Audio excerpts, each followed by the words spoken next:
Hi hello friends, good morning. It's Friday morning எந்திரிச்சு வந்ததுமே first வேலையாக ஹாட் வாட்டர் போட்டாங்க குடிக்கிறதுக்கு. அதுக்கப்புறம் கையோட மாவு பிசைஞ்சிடலாம் அப்படின்னு சொல்லிட்டு மாவும் எடுத்து வச்சு பிசைய ஆரம்பிச்சிட்டேன். இன்றைக்கி என்ன சமையல் அப்படின்னா, சப்பாத்தி வச்சு ஏதாவது செய்யலான்னு தான் பிளான் பண்ணேன். லாஸ்ட்டு கொஞ்சம் டைம் இல்லாத ரீசனால் ஒரே சப்பாத்தியாக போட்டுடலான்னு பராத்தா மாதிரி ரெடி பண்ணிட்டாங்க. பன்னீர் வச்சு தான் இன்றைக்கி பராத்தா செய்ய போகிறேன்.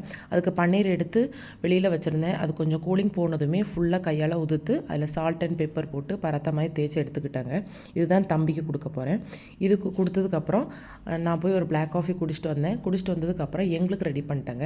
எங்களுக்கு நான் பராத்தா பண்ணுறதா இருந்ததுன்னா அதில் ஆனியன், கேரட்டு, கொஞ்சம் சில்லி பவுடர், கறி மசாலா பவுடர் எல்லாம் போட்டு தாங்க நான் பண்ணுவேன். அதெல்லாம் நல்லா மிக்ஸ் பண்ணி வச்சுட்டு அதை ஸ்டஃப் பண்ணி வச்சுப்பேன். இதுக்கு சைடிஷ் எதுவுமே தேவையில்லை. கொஞ்சம் காரமாக இருக்கிறதுனால நான் இன்றைக்கி தயிர் எடுத்துகிட்டு போயிருந்தேன். மசாலா தயிர் தான். இன்றைக்கி பராத்தாவும் மசாலா தயிர் வச்சு ஸ்கூலுக்கு கொண்டு போயாச்சு. ஸ்கூல் போயிட்டு வந்து மாவு அரைக்க வேண்டியிருந்தது. அதனால் மாவுக்கும் கையோட ஊற போட்டு போயிடலான்னு சொல்லிட்டு அதையும் ஊற போட்டு போயிட்டாங்க. ஓகே, பாய்.